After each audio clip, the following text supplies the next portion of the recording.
მოგესალმებით მეგობრებო, დღეს მინდა გესაუბროთ დოკერზე და რა თქმა უნდა ამას გავაკეთებ მარტივი ენით, რომ არატექნიკური ადამიანებისთვის ყველაფერი გასაგები იყოს. დღეს ვიდეოში გავვლით რა არის დოკერი, რა პრობლემებს აგვარებს, შევადარებთ ვირტუალურ მანქანებს და ვისაუბრებთ დოკერ იმიჯზე და კონტეინერზე. ვისაუბრებთ ასევე დოკერ private რეგისტრიზე და დოკერ hub-ზე. ამ ყველაფერს გავაკეთებთ ლამაზი ანიმაციებით, ისე რომ ვიდეოს ბოლოს თქვენთვის გასაგები იქნება, რატომ გახდა დოკერი ასეთი პოპულარული. კარგი, სანამ დოკერზე გადავალთ, მოდი ცოტა უკან გადავახვიოთ და ვნახოთ როგორ ცხოვრობდით ახლო წარსულში. შეიძლება გახსოვდეთ ან უბრალოდ წარმოიდგინეთ სიტუაცია. გააქვს ერთი აპლიკაცია, რომელიც გინდა გაუშვა პროდაქშენზე. ამისთვის გჭირდება ერთი სერვერი. ორი სიტყვით ვთქვათ რა არის სერვერი. სერვერი არის უბრალოდ ძლიერი კომპიუტერი, რომელსაც აქვს ძალიან ძლიერი პროცესორები, სწრაფი მყარი დისკები, ბევრი ოპერატიული მეხსიერება, მაგრამ სასრული, რაც გაქვს კონკრეტულ მანქანაზე, იმაზე მეტი ფიზიკურად ვერ გექნება. ასევე სერვერები დგას სადმე დატა ცენტრში, რაც ნიშნავს, რომ ჩვენი სერვერი უზრუნველყოფილია მინიმუმ 2 ხაზი ინტერნეტით, რათა დააზღვიოს და ინტერნეტის გათიშვა არ გამოიწვიოს ჩვენი სერვერთან წვდომის დაკარგვა, ასევე არის კარგი გაგრილება და კვების წყარო, რომ დენის გათიშვა არ გამოიწვიოს ყველაფრის გათიშვა. ძალიან ზედა დონეზე სერვერის და სასერვეროს იდეა ეს არის. ანუ თუ კომპანიას ჰქონდა ორი განსხვავებული სისტემა, ორ განსხვავებულ ტექნოლოგიაზე, მაგალითად CRM-ი Java-ზე და ინტერნეტ ბანკი .NET-ზე, პრაქტიკულად ორი ცალკე სერვერი მანქანა უნდა ეყიდა, რომ ეს სისტემები გაეშვა. და ეს არა იმიტომ, რომ ძალიან ბევრი რესურსი ჭირდებოდა ამ აპლიკაციებს. უბრალოდ ადრე სანამ .NET Core იარსებებდა, net აპლიკაციებს ჭირდებოდა მაგალითად Windows სერვერი და Java-ს Linux სერვერი. ერთ ტექნოლოგიაშიც ერთ აპლიკაციას შეიძლება სხვადასხვა ვერსია Java ჭირდებოდა მაგალითად, მეორეს სხვა. ატვირთავდი სერვერზე რაღაც არ მუშაობდა, დაიწყებოდა გარკვევა, ვინ რა დაამატა, ვინ რა წაშალა. მოკლედ, დიდ პრობლემებს ქმნიდა ერთ სერვერზე ბევრი აპლიკაციის გამართვა. შედეგად კომპანიები უსაფრთხო გზას ირჩევდნენ, ცალკე სერვერი თითო აპისთვის. რაც ძალიან ძვირი იყო და რაც მთავარია, რესურსების ნახევარი ხშირად უბრალოდ გამოუყენებელი იყო. მოკლედ ეს პრობლემები რადგან შეიქმნა, რა თქმა უნდა, გადაწყვეტაც მოხდა და ასე შეიქმნა ვირტუალიზაცია. ვირტუალიზაცია არის მარტივად რომ ვთქვათ, ერთ სერვერზე გახდა შესაძლებლობა ბევრი ოპერაციული სისტემის დაყენების. ანუ გქონდა ერთი სერვერი და შეგეძლო ბევრი Windows-ი დაგეყენებინა ან ბევრი Linux. ოღონდ ისე რომ ეს სისტემები ერთმანეთს ხელს არ უშლიდნენ და ამას დაერქვა ვირტუალური მანქანები, virtual machines. ერთ სერვერზე კონკრეტული ვირტუალური მანქანისთვის განსაზღვრავდი რესურსებს, პროცესორს, მყარ დისკს, ოპერატიულს და უშვებდი აპლიკაციას ამ ვირტუალურ მანქანაზე. ამით მივიღეთ, რომ ერთ სერვერზე შეგეძლო გაგეშვა ბევრი აპლიკაცია ცალკე ვირტუალურ მანქანაში, ისე რომ ისინი ერთმანეთს ხელს არ უშლიდნენ. ერთი პერიოდი თითქოს ყველაფერი კარგად იყო. დამეთანხმებით თითო აპს თითო სერვერის შემდეგ ასეთი გადაწყვეტა მართლაც რომ შვებაა, მაგრამ ცოტა დრო რომ გავიდა, ვირტუალურ მანქანებშიც დაიწყო პრობლემები. და სწორედ ამ პრობლემების განვიხილავთ ახლა. ვირტუალური მანქანის იდეა კარგი იყო, მაგრამ ყოველ ჯერზე გიწევდა ახალი ოპერაციული სისტემის გამართვა. შეიძლება შენს პატარა სერვისს სულ რაღაც 200 მეგაბაიტი ჭირდებოდა მყარი დისკი, მაგრამ ოპერაციულ სისტემას გიგაბაიტები ჭირდება. ასევე წინასწარ უნდა გაგეფრთხილებინა ადმინები, რა ბიბლიოთეკებს აყენებდი, რა ვერსიები გჭირდება ამ ბიბლიოთეკების და ასე შემდეგ. აქედან მოდის პროგრამირებაში ყველაზე ცნობილი თემა works on my machine.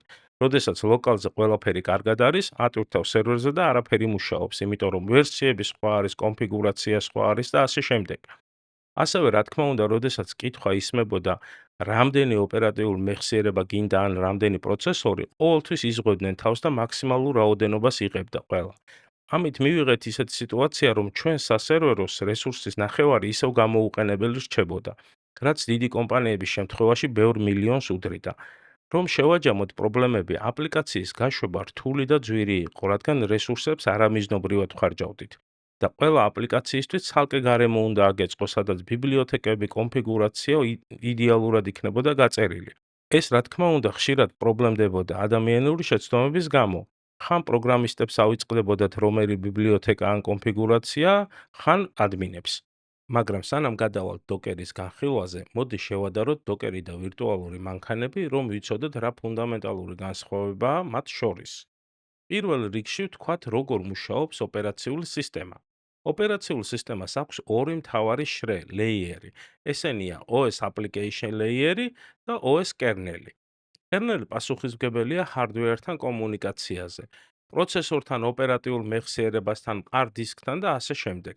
ანუ, როდესაც თქვენ გაქვთ ლეპტოპი და აყენებთ ოპერაციულ სისტემას, სწორედ kernel-ი არის პასუხისმგებელი თქვენი ლეპტოპის რესურსების სწორად გამოყენებაზე. ხოლო application layer-ი არის უშუალოდ თქვენი აპლიკაციების გამშვები და ასეთ შემთხვევაში kernel-ი არის ეგრეთ წოდებული middle layer-ი თქვენს აპლიკაციასა და hardware-ს შორის. რადგან ვირტუალური მანქანაც და დოკერიც ორივე ვირტუალიზაციაა, მაშინ მთავარი კითხვა კონკრეტულად რა ნაწილის ვირტუალიზაციას აკეთებენ და სწორედ აქ არის ფუნდამენტალური განსხვავება. დოკერი უკეთებს ვირტუალიზაციას application layers და kernel-ს იყენებს მთავარი ოპერაციული სისტემის. ხოლო ვირტუალური მანქანებს აქვთ თავიანთი app layer-ი და ასევე kernel-ი.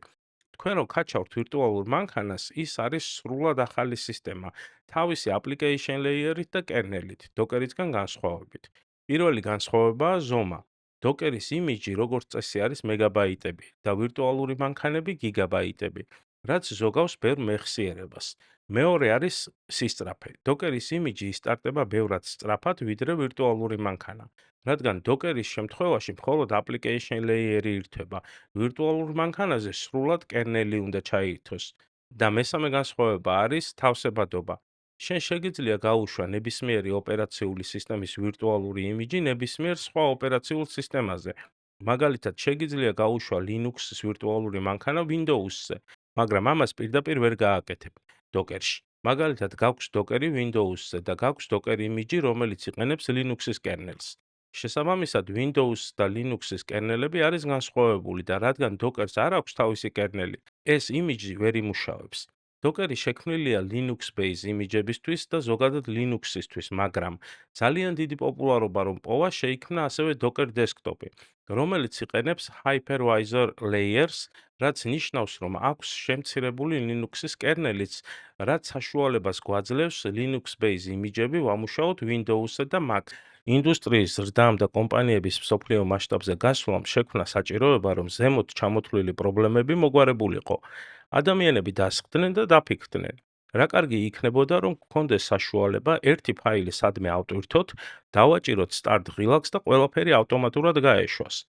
ყველა კონფიგურაცია, კონკრეტული ვერსიის ბიბლიოთეკები, ოპერაციული სისტემა, მოკლედ ყველაფერი, რაც სჭირდება კონკრეტულ აპლიკაციას გასაშვებად. Docker იმიჯით სწორედ ეს არის. ერთგვარი პაკეტი, სადაც არის ჩაწერილი თქვენი პროგრამისთვის საჭირო შემცირებული ოპერაციული სისტემა, თქვენი პროგრამა, ყველა ბიბლიოთეკა, რასაც თქვენი პროგრამა იყენებს, კონფიგურაცია და გაშვებისთვის საჭირო ინსტრუქცია. Docker-ის დახმარებით აკეთებთ ამ Docker იმიჯს, რომელიც ბანალურად არის უბრალოდ ფაილი, ერთგვარი პაკეტი, სადაც დებთ ყველაფერს, რაც ზემოთ ჩამოთვალე, კონფიგურაციას, ბიბლიოთეკებს და ასე შემდეგ. და ამ ფაილის ინახავთ სადმე თქვენს კომპიუტერში მაგალითად. ამით გაქვთ იდეაში ყველაფერი, რომ თქვენი პროგრამა გაეშვას, მაგრამ ჯერ არ გაგიშვი. როდესაც გინდა თქვენი იმიჯის გაშვება, ამისთვის საჭიროა, რომ სერვერზე იყოს დაყენებული დოკერი, რომელსაც შეუძლია თქვენი შექმნილი იმიჯის ან პაკეტის გაშვება და ამისთვის საჭიროა უბრალოდ ატვირთოთ თქვენი იმიჯი და დააჭიროთ start ღილაკს ხელი. და მომენტალურად გაეშვება თქვენი პროგრამა, გაეშვება ზუსტად ისე, როგორც თქვენ ლოკალურ კომპიუტერში. არ მოხდება არანაირი ცდომილება ვერსიაში, ბიბლიოთეკებში, კონფიგურაციაში, არ დაგჭირდებათ არაფრის დაყენება, დაკონფიგურირება, დაკაჩვა, რადგან ყველაფერი უკვე წინასწარ არის გაწერილი იმიჯ ფაილში. როგორც ვთქვით, სერვერზე არის დაყენებული მთავარი ოპერაციული სისტემა და დოკერი. როდესაც დააჭერთ start ღილაკს ხელს და გაუშვებთ იმიჯს, ჩვენი პროგრამა ეშვება გარემოში, სადაც არის ყველაფერი, რაც თქვენ ჩაწერეთ და შემცირებული ოპერაციული სისტემა და ამ გარემოს ჰქვია Docker კონტეინერი. პორტებში ხომ გინახიათ გემებზე რომ დგას უზარმაზარი კონტეინერები. იმაში შეიძლება ჩაიდოს ყველაფერი, ტელევიზორები, ტანსაცმელი, საჭმელი, ნებისმიერი რამ და მერე ეს კონტეინერი სადაც არ უნდა წაიღო, ბათუმში, თბილისში, ბერლინში, შიგნით რაც დევს, იგივე რჩება. Docker-ში ზუსტად ასეა, თქვენი პროგრამა დევს კონტეინერში, ასევე ამ კონტეინერში დევს ყველა საჭირო კომპონენტი, რაც გაწერეთ იმიჯ ფაილში. შესაბამისად, თქვენი იმიჯ ფაილი, რომელ სასერვეროშიც არ უნდა წაიღოთ, ზუსტად ისე იმუშავებს, როგორც თქვენს ლოკალურ კომპიუტერში. კონტეინერი ეს არის ერთგვარი რეზულტატი თქვენი იმიჯ ფაილის.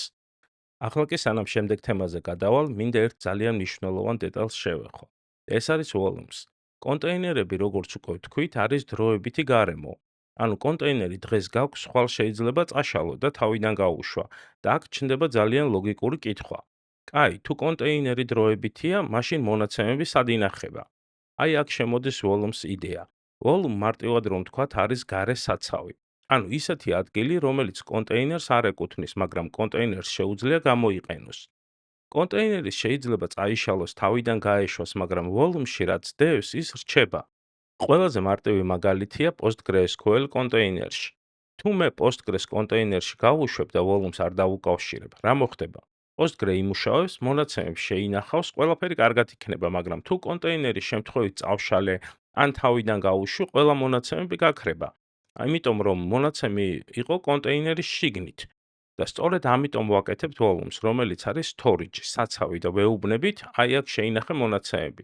მარტივად რომ ვთქვათ, კონტეინერი არის თქვენი iPhone-ი, რომელიც შეიძლება შეცვალოთ, დაკარგოთ ან ახალი იყიდოთ, მაგრამ iCloud-ის backup-ი არის volume, საიდანაც ახალ ტელეფონში ისევ ჩაიტვირთება თქვენი მონაცემები და არაფერი დაგეკარგებათ. ასევე volume-ს გვეხმარება იმაში, რომ კონტეინერი იყოს მსუბუქი და დროებითი. დამეთანხმებით გიგაბაიტობით მონაცემები რო იყოს კონტეინერში, ასე სწრაფად ვეღარ მოხდება წაშლა და თავიდან გაშვება. კარგი, ახლა უკვე ვიცით, რომ არის იმიჯი, არის კონტეინერი და სად ვინახავთ მონაცემებს. დოკერის ძირითადი იდეა არის ერთი იმიჯი, ერთი კონტეინერი, ერთი აპლიკაცია. მაგრამ რეალურ ცხოვრებაში API მარტო არ ცხოვრობს. ვთქვათ, გვაქვს ვებ აპლიკაცია. მას სჭირდება backend-ი, მონაცემთა ბაზა, cache, მაგალითად Redis-ი, შეიძლება რომელიმე message broker-ი, Kafka ან RabbitMQ და ასევე front-end-ი. და ახლა წარმოიდგინეთ თითოეულისთვის, რომ ხელით წერო Docker run ბრძანებები. ჯერ ბაზა უნდა გაუშვა, მერე cache, მერე backend-ი, მერე front-end-ი და ასე შემდეგ. და მერე კიდევ ნეტვორკებში უნდა გააერთიანო და თუ ვინმეს უნდა გაუშვას იგივე გარემო თავის ლეპტოპზე, იმასაც უნდა გაუწერო ეს ყველაფერი. აი აქ შემოდის Docker Compose. Compose არის ერთი ფაილი, სადაც შენ აღწერ ყველა კონტეინერს, რა იმიჯი აქვს, რა პორტებზე მუშაობს და რა ვოლუმები აქვს, რომელიც Excel-ში არიან და ასე შემდეგ. და მერე უბრალოდ ერთი ბრძანებით წერ Docker Compose app და ყველაფერი ერთად ირთვება. მოკლედ Compose იყენებ მაშინ, როცა გინდა მთელი სისტემა ერთიანად მარტივად და სწრაფად გაუშვა. ახლა მოდი ცოტა გავაღრმოვოთ იმიჯის თემა. იმიტომ რომ რეალურ ცხოვრებაში იმიჯი ერთი ცალი ფაილი კი არის, მაგრამ ის მუდმივად ვითარდება. დღეს ვერსია გვაქვს, ხვალ გვაკეთებთ გაუმჯობესებას, ზეგ უსაფრთხოების პატჩს ვამატებთ და ასე შემდეგ. და აქ ჩნდება შეკითხვა, როგორ ვიგებთ, რომელ ვერსიას ვიყენებთ. Docker-ში ამისთვის არსებობს თეგები. თეგი მარტივად რომ ვთქვათ, არის იმიჯის ვერსია. მაგალითად, გვაქვს იმიჯი my_app. თუ თქვით MyApp 1.0, ეს ნიშნავს პირველ ვერსიას. მეორე გამოდის ახალი MyApp 1.1, შემდეგი MyApp 2.0 და ასე შემდეგ. ძალიან ხშირად ნახავთ text latest. ეს ნიშნავს ბოლო ვერსიას, მაგრამ აქ ერთი პატარა ნიუანსია. Latest სულ არ ნიშნავს ყველაზე სტაბილურს ან ყველაზე კარგს. Latest-ი არის უბრალოდ ის, რაც ბოლოს ატვირთეს. ანუ თუ ვინმემ შეცდომით ატვირთა რაღაც დაუტესტავი, latest-ით ის გახდება. ამიტომ production-ზე პრაქტიკულად ყოველთვის ჯობია ზუსტი ვერსიის მითითება. ასევე არის კიდევ ერთი მიდგომა, რასაც კომპანიები იყენებენ. ესაა თეგების გარემოს მიხედვით. მაგალითად, MyApp Dev development-ის ვერსია, MyApp Test ტესტირების ვერსია და MyApp Prod production-ის ვერსია. ანუ იდეა მარტივია, ერთი იმიჯს შეიძლება ჰქონდეს ბევრი სახელი და ეს სახელები გვეხმარება არ აგვერიოს რომელი ვერსია სად უნდა გაუშვათ. კიდევ ერთი საინტერესო მომენტია, რადგან იმიჯი არის პაკეტი, შესაძლებელია უკან დაბრუნებაც. წარმოიდგინე ატვირთეთ ახალი ვერსია და რაღაც გაფუჭდა. თუ თქვენ გაქვთ ძველი ვერსიის თეგი, MyApp 1.4 მაგალითად, თქვენ უბრალოდ ძველ იმიჯს უშვებთ და სისტემა წამებში ბრუნდება წინა მდგომარეობაზე, ყოველგვარი დაბრუნების ოპერაციის გარეშე. აი ეს არის ერთ-ერთი მიზეზი, რატომაც Docker-ი ასე უყვართ DevOps-ებს. სწრაფი და მართვადი რელიზები ხდება Docker-ით. ახლა კი გადავიდეთ Docker რეგისტრიზე. საერთოდ რეგისტრი ძალიან მარტივად რომ ვთქვათ, არის საწყობი რეესტრი, რაც გინდათ ის დაუძახოთ, სადაც Docker იმიჯებს ვინახავთ, რომ მერე საჭიროების შემთხვევაში სწრაფად ხელმისაწვდომი იყოს. როგორც უკვე ვახსენე, როდესაც თქვენ Docker-ის დახმარებით ქმნით თქვენს Docker იმიჯს, შეგიძლიათ ეს Docker იმიჯი შეინახოთ სადმე თქვენს კომპიუტერში და როდესაც სერვერზე მოგინდება დატვირთვა, გადაიტანოთ მერე სერვერზე და გაუშვათ კონტეინერში. მაგრამ რა თქმა უნდა, ზოგადად არ არის უსაფრთხო მნიშვნელოვანი ფაილები გქონდეთ მხოლოდ კომპიუტერში. მით უმეტეს დღევანდელ დღეს, როცა უმრავლესობა ლეპტოპზე მუშაობს, შეიძლება ლეპტოპი დაკარგო, გაგიტყდეს, 1000 რამე შეიძლება მოხდეს და თქვენი ნამუშევარი დაკარგოთ. ასევე, როდესაც თქვი, რომ შეგიძლიათ ატვირთოთ სერვერზე, აქ ვიგულისხმებ ბუკვალურად ფაილის გადატანა თქვენი კომპიუტერიდან სერვერზე. მაგრამ, როდესაც ბევრი სერვერი გაქვთ, მაშინ რა ხდება? ჯერ ერთგან ატვირთავთ, მერე მეორე და ასე შემდეგ. დამეთანხმებით არ არის მოსახერხებელი. ამისთვის, რა თქმა უნდა, არსებობს გადაწყვეტილება. როდესაც თქვენ აკეთებთ Docker image-ს, შეგიძლიათ ეს ფაილი ატვირთოთ cloud-ში და ამის მერე თუ სერვერზე მოგინდათ გაშვება, სერვერი შეამოწმებს თუ აქვს ეს იმიჯი თუ არა დაკაჩავს cloud-დან. ანუ ხდება ასეთი რამ. თქვენ push ბრძანებით ტვირთავთ image-ს რეგისტრში და სერვერი pull ბრძანებით გაჩავს იქიდან. და ამ cloud-ს, სადაც ეს ინახება, Docker Hub-ი ქვია. მარტივად რომ ვთქვა, Docker Hub-ი არის იგივე GitHub-ი უბრალოდ Docker იმიჯებისთვის. Docker Hub-ზე ასევე შეგიძლიათ დაკაჩოთ სხვისი ატვირთული იმიჯები, რაც ძალიან მოსახერხებელია. მაგალითად, ადრე თუ გინდოდათ თქვენს ლოკალურ კომპიუტერზე დაგეყენებინათ PostgreSQL-ი, ამისთვის საჭირო იყო ჩამოგეტვირთათ Postgre დაგეკონფიგურირებინათ და ასე შემდეგ. ახლა უბრალოდ ნახავთ Docker Hub-ზე Postgres image-ს, დაკაჩავთ, დააჭერთ start Relax, Postgre დაისტარტება წამებში. ახლა წარმოიდგინეთ შემდეგი სიტუაცია. თქვენ გაქვთ დიდი კომპანია და აკეთებთ თქვენ შიდა სისტემებს. ეს იმიჯები შეიცავს კონფიგურაცია, შიდა ბიბლიოთეკებს ან ზოგადად ისეთ კოდს, რომელიც არ შეიძლება რომ საჯაროდ იყოს ხელმისაწვდომი. და აქედან ჩდება ლოგიკური კითხვა. Docker Hub-ი კარგია, მაგრამ ჩვენ შიდა კოდის იმიჯებს იქ როგორ ავტვირთავთ? ეს ხომ მინიმუმ საფრთხეების უხეში დარღვევაა. ზუსტად ამიტომ არსებობს private registry. Private registry არის იგივე Docker registry, უბრალოდ თქვენი კომპანიისთვის. სხვანაირად რომ თქვათ, თქვენ გაქვთ საკუთარი Docker Hub-ი შიდა გამოყენებისთვის. ეს შეიძლება იდგეს ან თქვენ საკუთარ ინფრასტრუქტურაში, ან cloud-ში. მაგრამ იდეა ერთია. იქ ინახება მხოლოდ თქვენი კომპანიის იმიჯები. მასზე წვდომა აქვს მხოლოდ თქვენს თანამშრომლებს ან სერვერებს. უსაფრთხოება და კონტროლი მთლიანად თქვენ გაქვთ და რაც მთავარია, ზუსტად იცით, ვინ რა იმიჯი ატვირთა და პროცესი მთლიანად თქვენი კონტროლის ქვეშ არის. კარგი მეგობრებო, ახლა უკვე ფინალამდე მოვედით და მოდი ძალიან მოკლედ შევაჯამოთ ყველაფერი, რაც დღეს გავიარეთ. თავიდან ვნახეთ რა ხდებოდა Docker-ამდე. როგორ გვიწევდა თითო აპლიკაციაზე ცალკე სერვერი გვეყიდა. მერე ეს პრობლემა ვირტუალურმა მანქანებმა მოგვიგვარა, მაგრამ იქაც თავისი მინუსები დაგხვდა.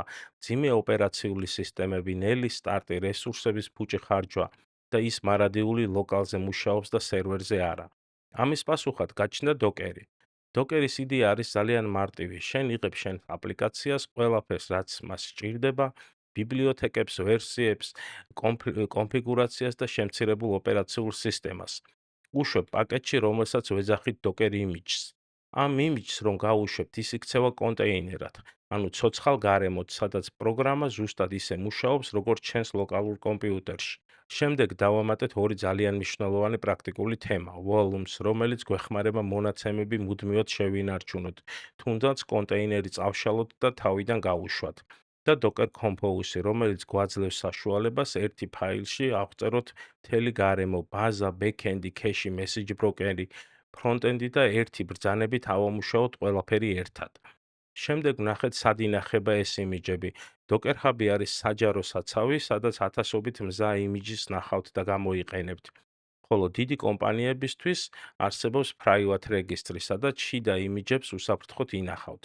მოკლედ, Docker-ი გახდა პოპულარული იმიტომ, რომ მოგვცა ის, რაც ადრე ყველაზე მეტად გვაკლდა. სტანდარტული გარემო, სწრაფი სტარტი, ნაკლები რესურსი, ნაკლები შეცდომა და ბევრად უფრო მართვადი რელიზები. თუ მოგეწონათ დღევანდელი ვიდეო, გთხოვთ გამოიწერეთ ჩემი არხი, დაალაიქეთ ვიდეო და დამიტევოთ კომენტარი. ეს მართლა მეხმარება. ნახვამდის.